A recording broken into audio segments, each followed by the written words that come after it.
All right, good evening, everyone. What time are we? 6:02 p.m. We'll call the meeting, the Housing Advisory Board meeting to order. We have 3 months of minutes to approve. February, March, and June. Sorry, correction. I think I just noticed earlier this evening that I don't believe June's are in the packet. Okay, Yeah, so it is just February and March, and I will work on June for next month. And I took notes that month, and so sorry, I kind of forgot to pull them together and send them to you. So I'll do that between now and our next meeting. okay.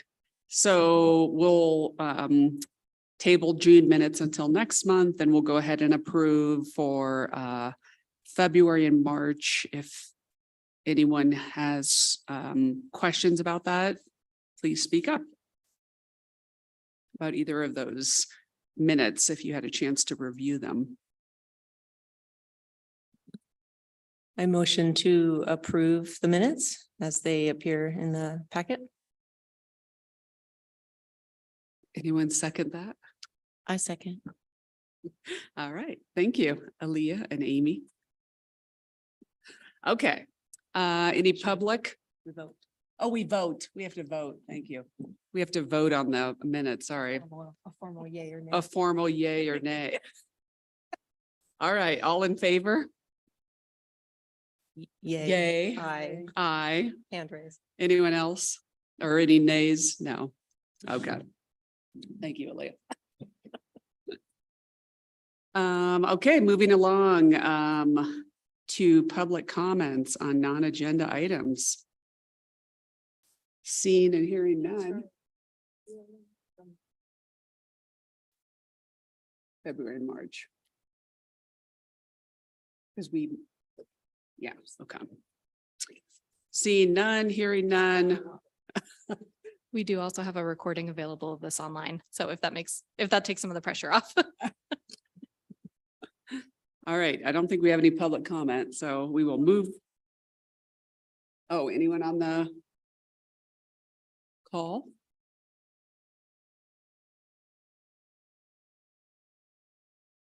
No one on the call. Okay. The two people are this computer and that computer. Okay. Okay, all right then. So we are in our new business. Item 1, we have inclusionary zoning reports and summaries, and I don't know if each person that's here wants to give a little highlight or if we just want to summarize what we all read. Aaliyah's is printed here for those in the room, and then they'll be uploaded in the I guess packet or website as like an addendum or attached with the minutes. So anyone here have comments or an idea of how we want to present these?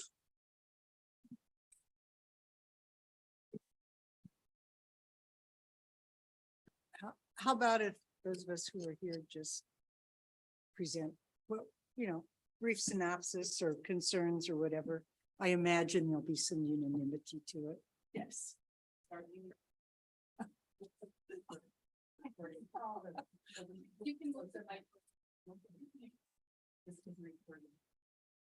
Okay. So Barb just suggested that we go ahead and each member who's here, which it's me, Aaliyah, and Barb that did the city summaries. I know Amy, I don't know if you have anything to share just general on inclusionary zoning. You can have the opportunity to do that if you choose. And then Michael and Crystal aren't here, but their information is in the packet. So I can start. I mean, I think mine is listed here first in the packet. And I think just some of my thoughts specifically related to Manitou are just curious if Manitou has the staff capacity to manage such a important process. It sounds like from Longmont, I had Longmont and Telluride as my two comparison sort of pros and cons. And I noticed that Longmont has a really, I don't know, it seemed to be housing staff that's part of their city, where Telluride is working with their housing authority. But Longmont, it appeared they did a really good job of defining the number of affordable units they wanted to achieve in their community, and we're tracking that. Unlike, I think, Telluride was sued and had some challenges in their whole thing, but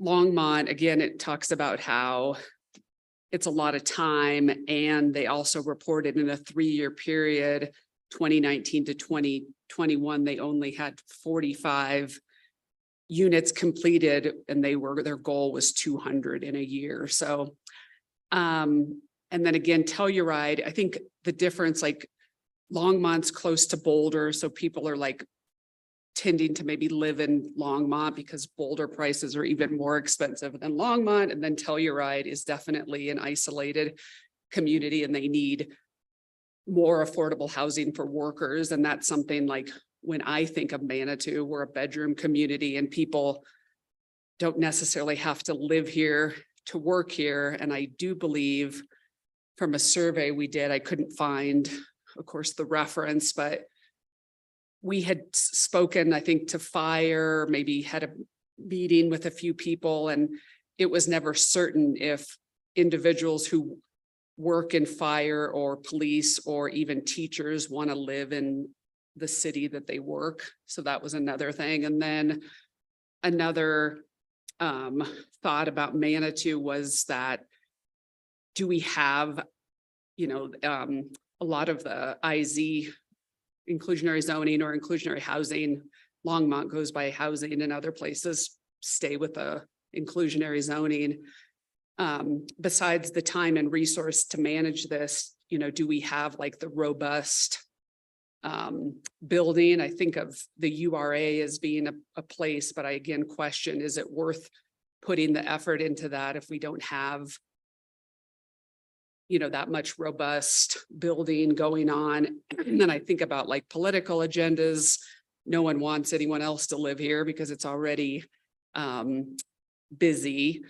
And I think, does Manitou, I think fees were one of them, and I just wasn't sure if we did it, if how those fees would be used. And then I just sort of am pushing ADUs again. So that was mine, and it's, detailed through there. It talks about sort of the pros and cons. And I would just say to planning and to the, city to really think about before putting maybe that much effort into it, to decide on some of those things that I had pointed out. And I'm sure my board members found other things. So Barb, you want to go next? Sure. How's this for closeness? So I had a lot of the same thoughts, and in general, the first stuff that we read talked about how there needed to be a robust level of construction or new development, and that it needed to really be tailored to the needs of the city. And if it was voluntary, there had to be really strong financial incentives. And if it's not voluntary, somebody has to monitor it.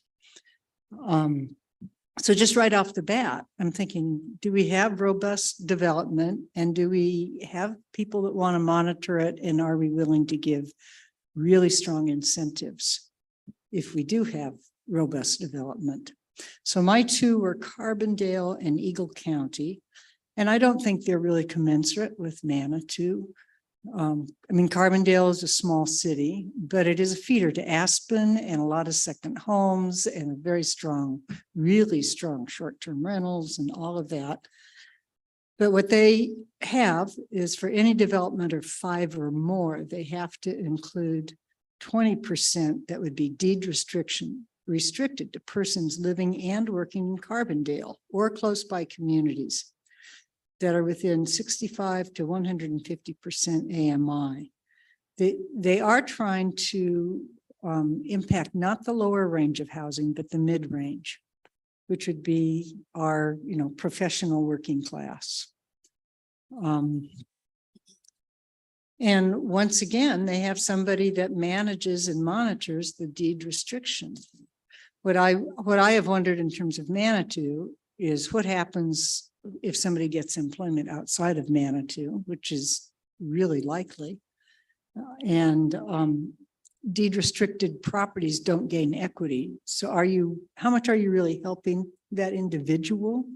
I don't know. You get a house that if you own the property, you own a bit of the equity, and that's great. Maybe it's like sharing with mom and dad as a starter home, and but it's not a one size fits all kind of situation. And another thing they would do would be to limit the amount of parking required by developments that provided some lower income and kind of on transit lines and things like that, which is something we could consider. Then Eagle County, which is a much larger region and probably isn't at all comparable, they have some really large housing, and including skilled nursing home and rehab facilities. And I just didn't see that as likely for us. But they did have a couple of programs that is something we could consider. One would be providing loans or grants to renters, once again, who live and work in Eagle County, to cover the first and last month's rent. And that could be paid back on a certain repayment schedule. Or it could be grants. I mean, however you'd want to schedule that. Another for buyers is to provide some down payment assistance. Once again, they have living and working. And currently they do up to 5% of the maximum purchase price, up to $850,000. The funds could be used for down payment, closing costs, and it would be repaid upon the sale or refinance with the amount of interest based upon whatever some percentage to be determined of appreciated gain during ownership. The other thing is they really pushed ADUs, and they wanted loans to build ADUs that have lock-offs. I'm not sure what that is. I'm thinking it means somehow you can lock it off from the main property or the main house. I don't really know. Obviously, Manitou hasn't been open to ADUs. And I do wonder if perhaps if we had ADUs by another name and and they had to be attached to an existing home, they had to be owner occupied, and they were really billed as providing flexibility for aging in place. I'm sure you need it. Oh, lock, you want to read it? So just a quick research says that it's a lock off can be divided into two distinct dwelling units, one literally locked off from the other. So I'm thinking like a hotel room where you can share that door, that shares, or you can lock it. Yeah, like in my home, I host medical students on 1 month rotations, 6 weeks. So they come through the front door, they use my kitchen, we cohabitate basically. It's not a short-term rental, it's not locked off. I could redesign the house to have an entry and lock somebody out that way. But, and I think many people that added an ADU of some kind, they may want to have some kind of division. So just a note of clarification is that what you're referring to in code terms is actually just called a duplex. And so we do allow that in our general residential zone district. And that's typically how you'll see people who want to do an ADU. If they want an attached ADU, we steer them in that direction because a duplex is allowed as long as it's Okay. meets out our criteria. Yeah, in my ignorance, I always thought of a duplex as kind of this side-by-side townhome looking thing. Yep, as long as they're attached, it can be a duplex. It can be Okay. top and bottom. It can be front and back, side to side, anything like that.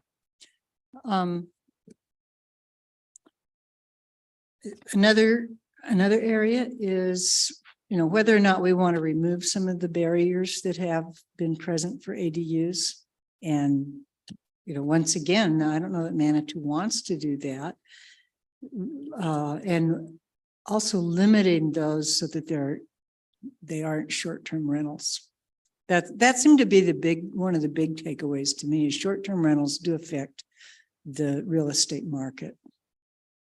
So, I just don't see Manitou having a lot of 5-unit plus developments. I don't think we're going to sponsor a nursing home or, any of those big things. We might be able to allow a little more density somewhere and reduce parking requirements, but obviously, that's only for a certain segment of the population that isn't going to use a car. And with all due respect, people have e-bikes and get around well, but not everybody, as we have an aging population, is going to be hopping on a scooter to get places. That's it. Thanks, Barb. I appreciate it. One thing, she brought something up that made me think. So like I was thinking of the URA, the Urban Renewal District or area, and like the LaFawn land. But my question was, I don't think planning can't tell someone what they can and cannot build, right? Like that's the thing. If someone wanted to build another hotel, they build another hotel. Right, we can tell people what they can't build as long as it's zoning related. But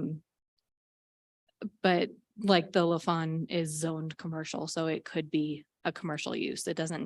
We can't compel a developer to develop housing. Exactly. So that was my other thing about the IZ being Manitou. I just don't see it because you can't tell someone to build, but I will move on and let Aaliyah present hers. Well, but just before I get into it, maybe one thought is it's a pretty in-depth process to rezone a parcel, right? I'm just wondering, would that be an approach to rezone certain parcels that we know are going to be developed in the future? It's tricky because if you're talking about taking a commercial lot and rezoning it to residential, if the city were to do that, were to take that action against private property, it would be known as a takings because we would be essentially down zoning their use and taking and restricting their uses of that land. If a private property owner wants to rezone their property, that's an entirely different action. But again, we can't necessarily compel people to do it. Yeah. Thanks. So I looked at. I think we had a couple questions. No, I was just going to say that in specific to the reason this inclusionary zoning came up to begin with was because of the LaFawn property. And they were looking at the time at the possibility of doing mixed use. And so I think you guys are absolutely correct that we were looking at this as a possibility for Manitou, but we were going from the specific to the general as opposed to the general to the specific. So I think the points you're making are really, really good and helpful. And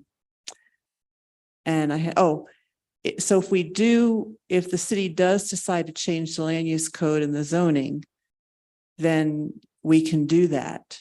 But it'll only affect future builds for us. So that kind of just gives you a little bit of history of how this all came about. I don't know, hopefully that's helpful. Yeah. Yeah, and I guess, my overall, I think I agree with what everyone is saying, except I think that I do think that there may still be an opportunity for inclusionary zoning in Manitou. And, one thing we found over many years with the Housing Advisory Board is that there's no silver bullet, right? There's no one thing that's going to get us a ton of housing. And so it's a whole bunch of little things. And so this would be one tool in the toolbox for any new developments. We know there's not going to be a lot, but if we can influence those ones that we do get in the city. And I think, your points of what is needed from staff, I mean, planning departments engagement in a new development is pretty heavy, I mean, you're pretty engaged with the whole process. And this would be, layering in one thing. Maybe I think it's more, probably my sense is the initial verification of certain things probably isn't as onerous as potentially like if you're maintaining, ensuring compliance with deed restrictions long-term. Maybe there's other resources that can support with that. I don't. Yeah. So Allison touched on it earlier, but typically for a community of our size, we would contract with the housing authority. So we'd be looking at working with the Pikes Peak Housing Authority. We have reached out to them, but it also looks at their capacity to manage another community because you are talking about, 30-year deed restrictions. Mhm. So that is a long time to commit to that level of capacity. So yeah, it's very relevant. Everything you guys are discussing is very, very relevant to Yeah.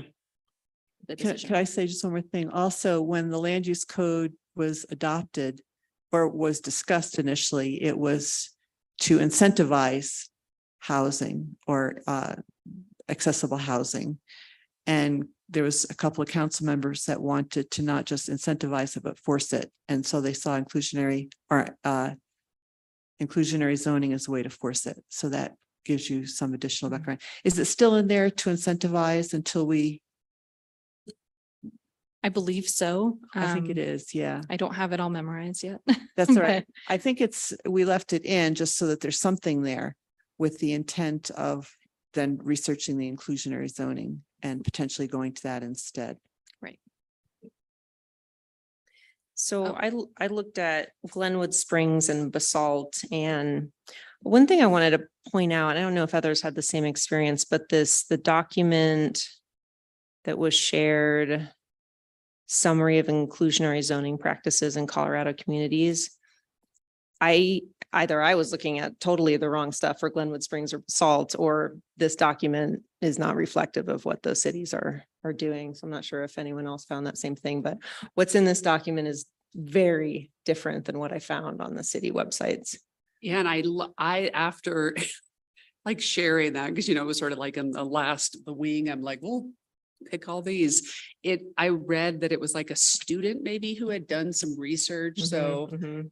it might not be as Student hadn't graduated yet. relevant as as it currently is, because I thought there were some gaps too, but at least it gave us an idea of where to start. So Absolutely. Yeah. Yeah. So the two cities have, and kind of similar requirements and similar to what Barb you described, that a certain percentage of units of developments with X number of units or more. For Glenwood Springs, it was 10 or more, which is like totally impractical for us. But Basalt was 2 or more.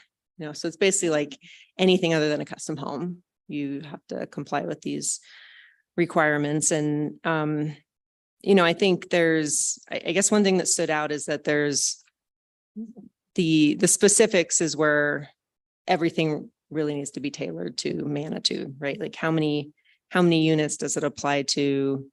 What's the percent of units that get impacted at that point? What is, qualified, like Glenwood Springs has a lot of detail on I'm sure Basalt does too, but I read a lot about Glenwood Springs definition of what is like resident occupied community housing. And they have a definition of, how many hours per year and in what geographical area somebody has to work. And we've had some conversations in the past with the HAB about, like artist supported housing. You brought up school, teacher, or not just teacher, but people that work in the school district, housing, first responders. And so I don't know, I'm really intrigued by that type of model, and it could be structured like you brought up, Barb, it's probably not totally straightforward how you would structure it. People change a job and what happens, but be interested in exploring that more. One of the options that Glenwood Spring has for like an alternative is land donation, which I don't think would come up much here because there's not too much land to be donated. But I wonder if there is another type of donation, like a monetary donation of so much that could go to a housing fund that's established that, could be an alternative or could be a primary path for some developments. Let's see. And then the other thing was to just coupling the requirements with incentives. So it's like this, in these cases, they were both mandatory.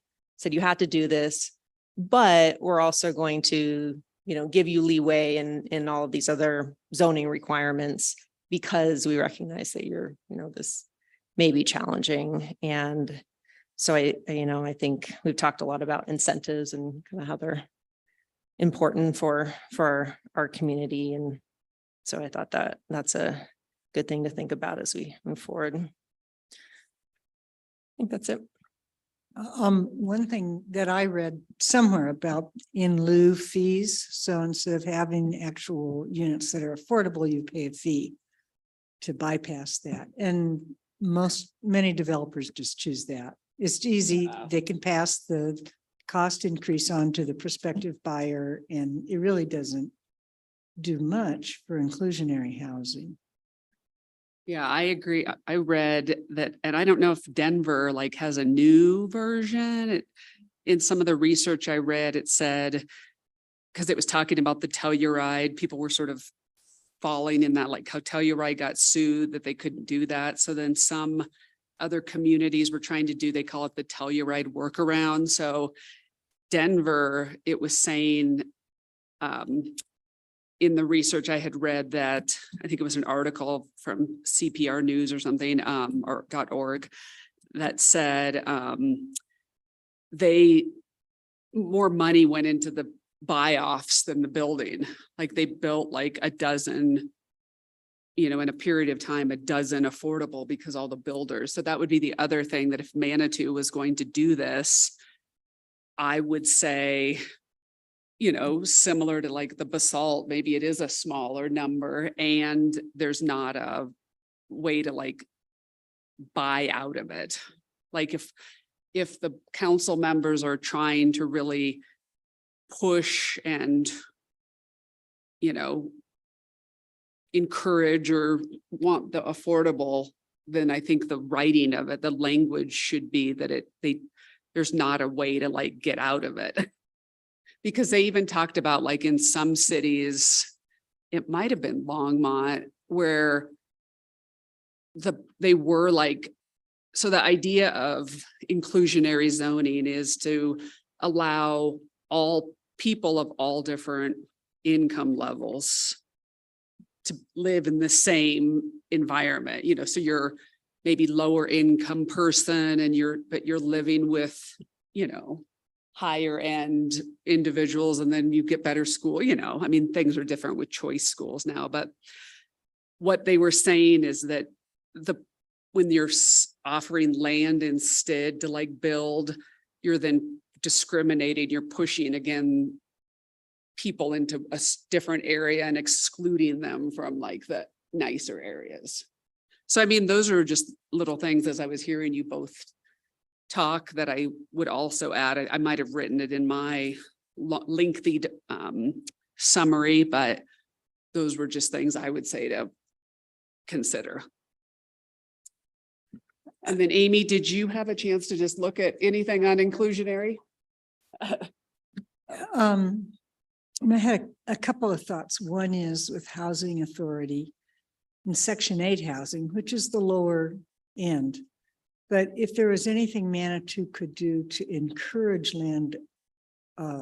landlords to consider Section 8, that might allow for a little more diversity into the community. And it doesn't have to be, you know, just people on the edge housing wise. A number of my clients are on Section 8, seniors are. But aside, you know, other than either increasing with something like ADUs that would be more affordable, or just lowering all our property values, I don't know what helps, you know, to bring, you know, affordability down for housing here. In terms of a way that's meaningful. I mean, we could have 5 affordable housing units go in, and is that really going to make a difference? Yeah. I hate to be kind of, you know, skeptical, but that's kind of how I look at it. I just wanted to piggyback off of what Nancy revealed, which is kind of the precipice of how this all started, was how do we incentivize, right? And so when I'm looking at Prop 123, which, you know, is funded with income tax revenue and incentivizes developers in that way, why aren't we looking at that? Is there some history that I'm missing, Nancy? Nobody's done it. It's just this inclusionary zoning was one council member's good idea. And it drove this whole discussion, and it drove planning to have to look into this. So my thought on it is, if you guys could come up with some good recommendations on housing as you've done before, and update what you've done before, I think that that would be valuable. I think this council, I don't know that this particular council has ever seen your strategic plan. And it's been several years since you've updated it, isn't it? So, excuse me, I think that my thought is that if you guys, I think the work you've done is excellent, and I found it very enlightening to listen tonight. But to kind of summarize your recommendations, questions to ask that still need to be answered, and pass pros and cons of inclusionary, and pass that to planning, I would think that that would be a good way ahead. And as it pertains specifically to inclusionary zoning, because my sense is from listening to you guys, and I did not read the whole packet, so I didn't read all your input, but that it really is probably in Manitou probably not worth the time and effort at this point, that there's no such thing as low hanging fruit, I don't think, in this regard when it comes to accessible housing, but there's lower hanging fruit that might have a bigger payoff. But I also completely agree with Aaliyah that there's no silver bullet, and it's just a bunch of little things that are going to improve. And Barb, I think that you are somewhat cynical, understandably so. I get it. I do get it. But I think that for me personally, I think it's worth the effort to pursue accessible housing in this community. I think that there are things that can be done, but they're going to take a lot of work. So that's where I am as a counselor. And I would like to support you guys in doing it, but we've not had much success in the past. Since I've been coming, the biggest success you guys did was the safety, whatever it's called, which was excellent, really, really good. But I think that when you look at the licensing, that's probably a lower hanging fruit for you. Anyway, those are just some of my thoughts, but I really appreciate the work that you guys put into this.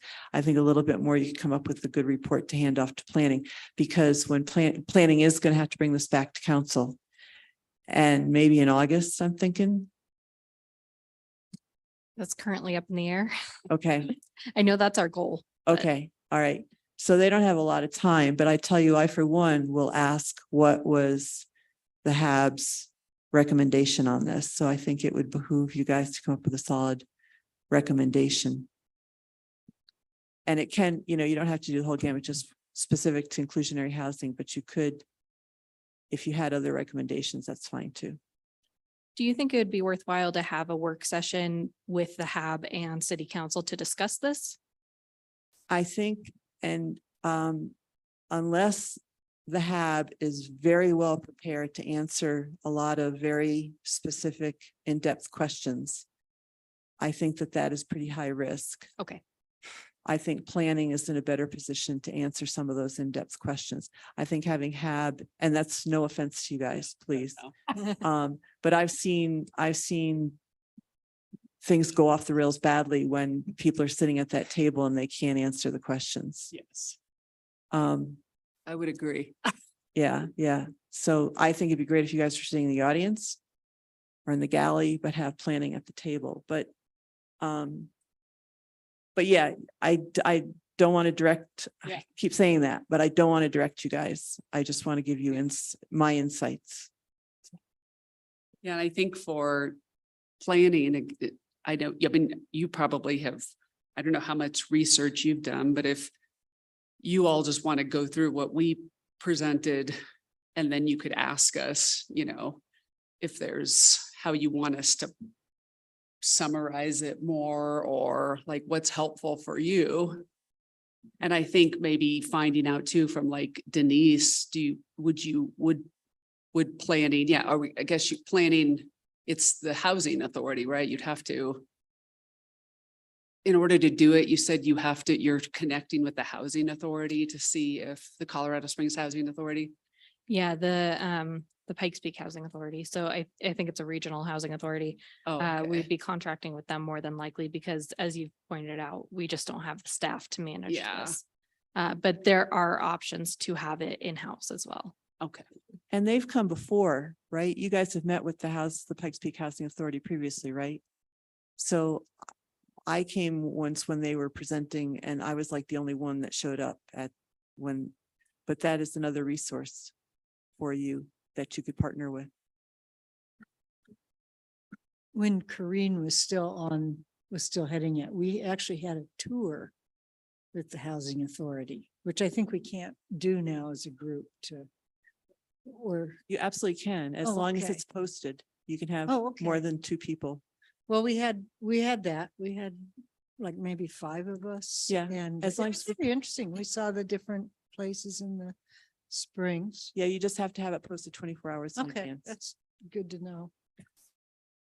I would, the way I'm envisioning this is if we review and update our strategic plan, which is part of our goals, to include IZ incentives, that you were speaking of along the same lines of the SALT and incentivizing new developments from this point forward, also including information about Prop 123, because the city of Colorado Springs just adopted that. They're saying it's going to provide 9%? What did that just say?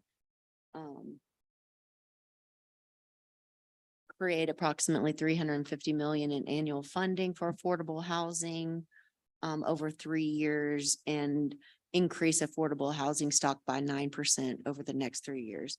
If we included that as well as ADU information into our strategic plan, and perhaps that's with a work session with planning to see how we would, line all those things up, but maybe offering those things in our strategic plan to say, these are what's available and we recommend all of them, I think that just real quick, the one note, and maybe it was only related to like the land banking for Prop 123, is you'd have to have a letter of intent by the end of August.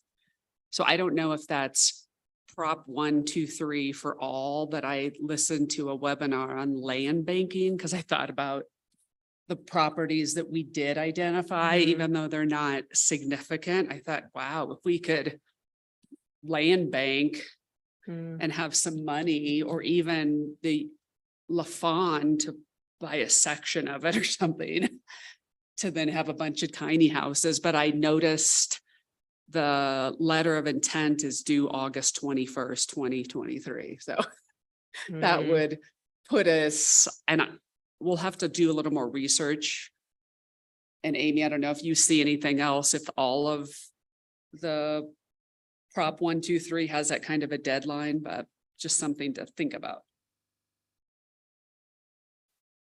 Yes.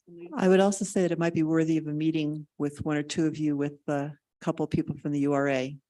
Because when Corinne was chairing the HAB, she was on the URA for a while and was pushing for accessible housing and just met with a brick wall. I think the URA is now more amenable to the bigger values of this community than they were at that time. So you might want to see what potential there is there as well. And it's always good to partner with other groups. And Nancy, one thing I heard you say is that maybe creating a memo to provide to planning as part of kind of a summary of this Yes, work. I think if I would say in the memo, I put pros and cons of inclusionary zoning. What questions may still need to be answered. And what your recommendation is, kind of summary what you found, pros and cons for Manitou. And what your recommendation would be in terms of inclusionary housing. Okay. You might want to just, at this point, keep it specific to inclusionary zoning, housing zoning. And also state that you're about to which I'm assuming based on your agenda, you're about to update your strategic plan. So you'll have more recommendations in the future, but you're just looking at, because you know that they're on a deadline for inclusionary zoning. Thanks. So maybe we create something that's, a one pager kind of summarizing where we've landed, or at least the most part. On your last point, my sense is that it might, and you can tell me no, but is that it might be good to, you talked about kind of like thinking, there's two things that have come up as part of this discussion. You both found, hey, ADUs kept popping up for these developments. Prop 1, 2, 3 kind of came up as part of how this can work in these cities. I think mentioning that in this memo that, hey, these are key things that kind of have come out of our research, and regardless of whether there's support, that's something that we'll need to figure out. But if that's an important conclusion that's come out of our research, that these are things that we are seeing success with, and perhaps, or there's opportunity for success. There's no success with Prop 1, 2, 3 yet, and that these are things that may warrant additional research and may be considered in our updated strategic plan. And the other thing that seemed to come up is limiting short-term rentals. Mm-hmm. And I think we're kind of already doing that, but maybe to look even harder at how many, you want to allow going forward, that really does have an impact. Mm-hmm. Just to touch on that, we are very near to our 2% cap for short-term rentals. So if we were to, I think that energy can be redistributed elsewhere, because that's going to work itself out here fairly soon. Good. Kind of related. The one across from me in the cul-de-sac, that's a great big one. I understand they are looking for a long-term renter at this point. It's still a short-term, and it's still an investment property. The owner is hardly ever there. But evidently they are wanting to have more consistency, or so. I don't know why they want to do it that way, but that's what I believe it was Mike Casey told Kareem, who told me. So, Did we, I know at one time we had talked, because I remember one of our board members kept calling it a flop house. And I was like, it's not a flop, it's like shared housing. Manitou doesn't have any rules against multiple households, so we, with our work with veterans, we encourage landlords who typically rent to a household to rent bedrooms to individual veterans with their own lease. Does Manitou have any laws against that? Yes, we, to the best of my recollection, right, our definition of family is, 5 unrelated folks or fewer, can cohabitate and act as a family unit. Any more than that, they would have to have, essentially either be zoned for a commercial use like a hotel, or be a boarding house or, any other such. We do have other types of housing. It's not, but then you get into how many kitchens does it have, how many, things like that. So, but strictly renting bedrooms to individuals, it would have to be 5 or fewer. Okay. So just to clarify, a 5-bedroom house where somebody rents out each of those bedrooms individually, that's legitimate. Yep. So Barb, you can mention that to your, because it really is, that's the only way that many people can afford to live without, like, I mean, you obviously have roommates, but you have a private, locked bedroom space. So anyway. And it does get into the duration of the rental. And how many unique leases you have throughout the year. It's fairly complex. If you have a specific question, I think we should schedule a meeting for that. But as far as kind of staying on the agenda here, Yes. I think if someone could agree to draft the memo and then maybe pass it off to the other members to review, that might be a good way to move forward. I can volunteer to draft the memo. Okay. Thank you, Aaliyah. I do have some questions on sunset law and how we get members to provide feedback on this. And like emailing it and sharing it. Right.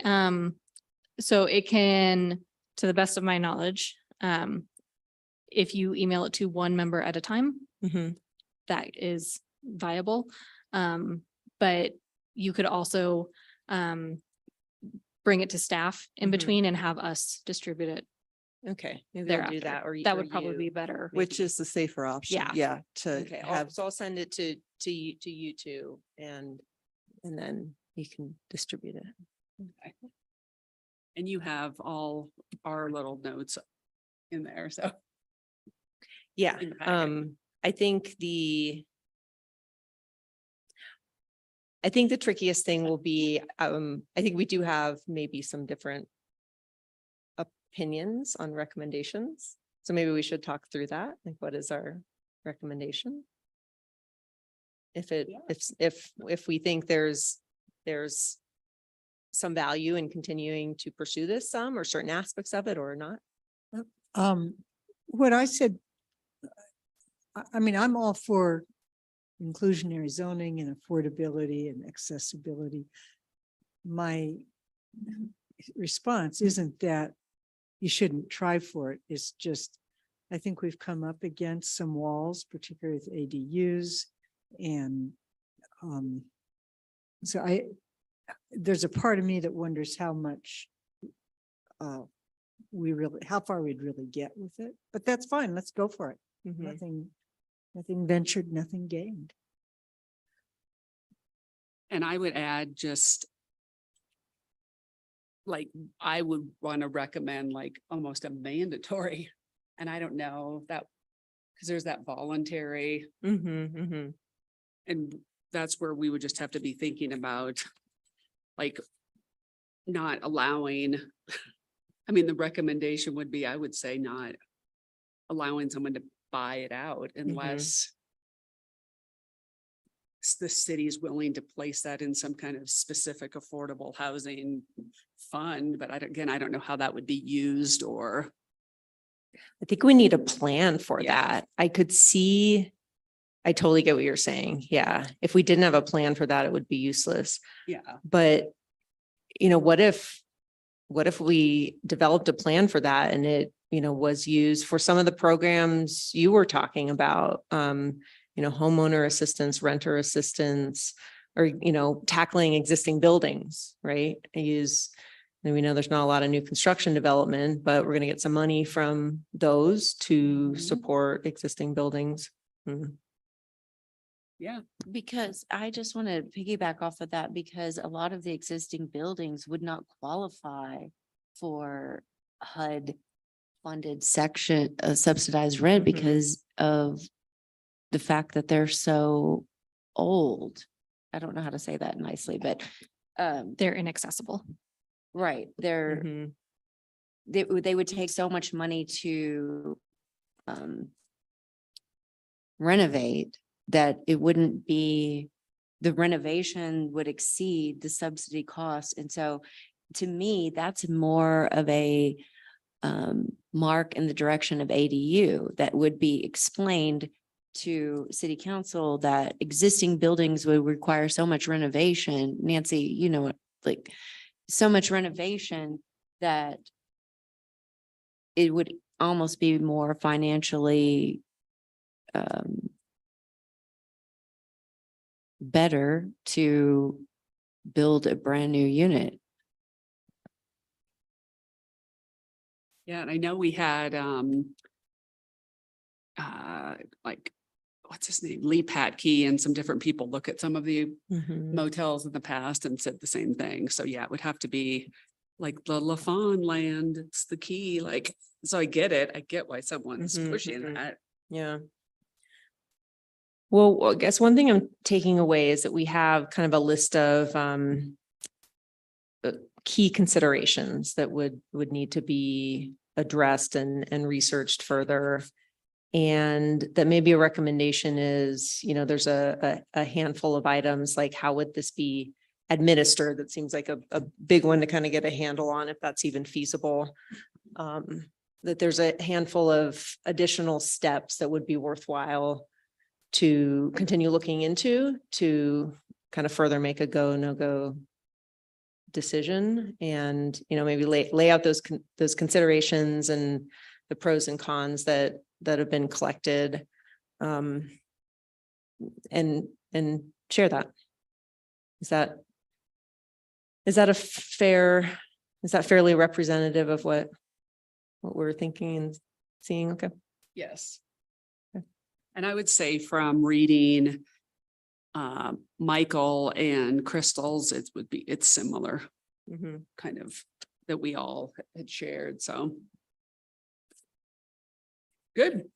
Do we need a or anything related to this task at hand of Aaliyah She's shaking her head. putting together a memo? You can now? just give guidance that Aaliyah is going to do it. Okay. It's not requiring a vote. Excellent. So Aaliyah, thank you for that, putting the memo together, and then you'll develop it and then email it and we'll get it shifted down for everyone's review and have it by next meeting. Is that the goal? Does that give enough time? Yeah, I'll try. If I can do things in the first week after our meeting, it's so much more productive. And then, yeah, then it would be, I will really try to get it done this first week and then, yeah, no, while it's all fresh in my mind. Okay, thank you. Cool. Anyone else have other comments or thoughts on this inclusionary zoning housing conversation before we move on?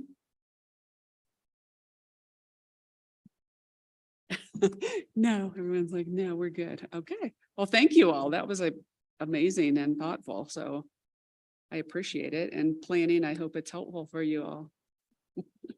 Okay. Excellent.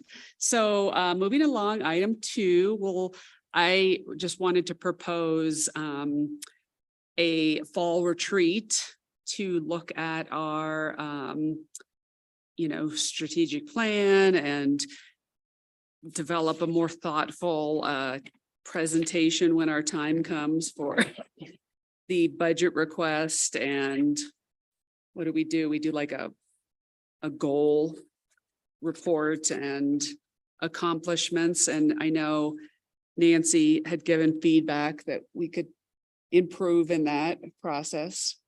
And I can't remember who you you said, did you say there was someone that is helpful in that process? I would just recommend, and I believe that you need to check that you've got funding to, but I always recommend a facilitator to to help with strategic planning. It's so much, you get so much more productivity out of that. So you've got a $1,100 commissioner education and training, which I think strategic planning will, I think that's in the general fund because I think we approved everything that was requested. And I would maybe just ask Denise or Hannah or somebody if they know a good facilitator to help you do that. But that would be my recommendation. Denise is very good at strategic planning too. Is she? I don't know if she's got the bandwidth to do it or not. I was gonna say, suggest someone from the Pikes Peak Housing Authority, maybe to help if they have capacity, if that's who we would contract with, if we were to do some of these initiatives. Is that a possibility? That would be a subject matter expert. I don't know about a That's a facilitator or not, facilitator. but Okay. they might have somebody, I don't know. Generally, it's a different skill set, but it might be helpful to invite someone from there to your session. So Chelsea, do you want me to reach out to Denise, or is that something that you can help to find out if she would be willing to facilitate a meeting on strategic planning or? Yeah, I think it's really up to the board if you would prefer to start with Denise, or if you want to start with an outside facilitator. I wholeheartedly agree with Nancy that a skilled facilitator is going to be, it's going to make the difference for this project, Yes. for this update to the conference or to the strategic plan. So yeah, so it's up to you if where we want to start that discussion. Okay, so HAB members here at the table, any thoughts on facilitator for this, preference for staying with, or reaching out to Denise to see if she's available, or reaching out to other people outside of Manitou? If I could, Allison, I would recommend that you just talk with Denise First? and ask her if she can do it, and or does she know a good facilitator that would be appropriate. Got it. That was easy. I think that sounds great. Yeah. It might be interesting to have somebody else outside of the city, just a different perspective Yeah. and not that we can't, we could have, I don't know if it's appropriate to have staff or Denise but I'm not sure it's appropriate to have, but just a thought. So the way I've seen it done before is staff will attend for part of the retreat. And that can be helpful for things like if you decide to, because as we noted before, because all of you would be in attendance, it would be a public open meeting. So if you wanted to do things like elect your chair or, items like that during this retreat to kind of make it a more cohesive path forward, you can do that.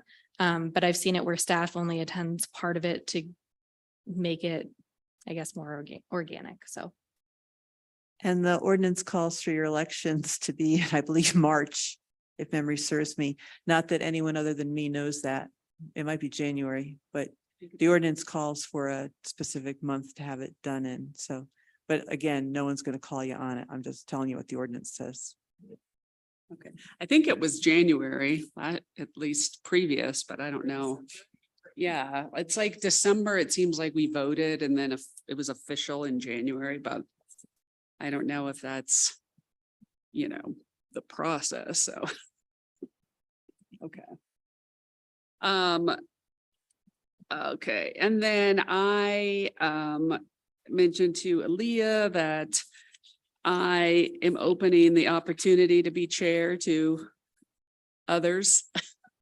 And Aaliyah said she's willing to maintain the role of vice chair unless someone else wants that opportunity. So we will for sure need to think about someone that would take on the role of chair starting in January. Good. Anyone? Anyone? No one's not jumping out of their seat, but we'll see. And it's, I mean, it's I will remain on the board with my term and yeah. It's definitely Michael. What's that? It's definitely Michael. I think so. I think Michael would be awesome. That's right. Yep. And Chris, I don't know. I don't think there'd be like a conflict of interest, is there? Like her job related to believe like so. living, yeah. So, yep. So one of them would be great. Just to clarify our past item, are you reaching out to Denise or I can reach out to Denise. Yes, thank you. Allison, reach out to Denise. And then we'll go from there. I'll ask for some ideas. I mean, we have, I don't know what the going rate is for a facilitator, but we'll just say this is what we got. Can you work with us? So. Crystal, if you could just confirm that budget line for them. So I will have to check with Hannah. I don't have access to that. So Okay. I have it on a note to check the budget for Okay, and make sure that we can use it for a facilitator. perfect. Good. And so if we do a fall retreat, I don't know what I was sort of thinking October, but I don't know people's schedules. Hey, if you know it offhand, does October seem like a good time? I mean, we got August, September. Yeah, I think October seems reasonable. I would just remind you that your budget brief is going to be due probably the end of October. So Okay. keep that in mind. Ooh, okay. September. Gosh, maybe we need to, when does that? You When is the typically date? brief like the first work session in November, which would be the second week in November. So your budget brief has to be in at least a week ahead of time. Yeah, maybe we Maybe better do it September? September. Yep. Is it a 1-day retreat? Yeah, so that's Or what we where- can decide. Do we want it to be? Like sometimes people do it like what? During the regular meeting or not? Or is it more on? Or do a- they separate it like 4 hours and 4 hours? You can do whatever you want. What do you think? What do the members You think? can also get food. So, I know you can use that funding too to get a lunch or something. I was just thinking, based on Chelsea's recommendation of, staff can attend part of the meeting, like what if we had the facilitator and staff and perhaps the Pikes Peak Housing Authority at the first, like 1 4-hour session, and then another day it's just the board. For me personally, it's a lot of information to take in for 8 hours and I need time to process. And so I would suggest 2 4-hour meetings. And there is no requirement that it's 8 hours. And it's really, it'll probably come down to how much facilitator time you can get for the budget. Yeah, it could be kind of like the idea of 2 days, but yeah, it could be 3 and 3 hours, 2 and 4 hours. I think it would be nice to have those 2 days pretty close together, like even maybe, one day after the other so that we're kind of in the zone. So are I you concur. thinking like a weekend or an evening? What's people, I mean, we're looking at 2 and 3 hours. And again, I know I have to check on a facilitator, but I'm just trying to get an idea of Mhm. board members and what their capacity is like. I know we're missing a couple, but And we'll also have to verify meeting room depending If we on did it where here. you want to do it. Yeah. Yeah. We'll have to look at our events and so there's a lot to take into account. so But I think- we would have to do it here because it has to be recorded or, No, okay, so it could be somewhere else. Mhm. Okay, So it's the week of, September 20th is our September meeting. And So we could look at something that week, yeah, either whether it's a weekday or a weekend. What does everyone think about a Friday and then a Friday early evening and Saturday morning?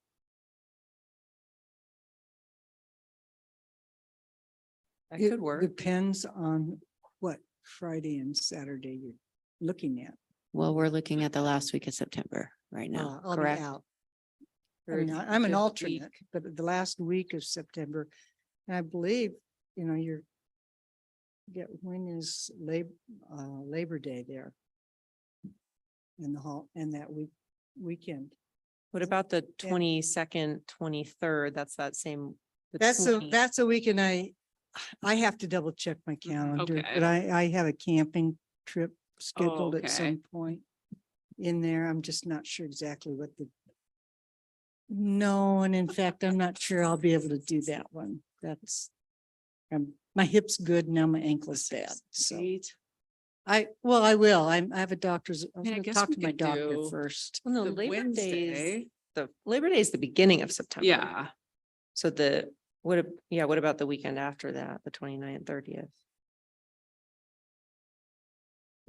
I think if you have a goal of mid to late September, and then you can talk to facilitators and meeting Yep. rooms and maybe not settle on exact days and times, that might be a okay.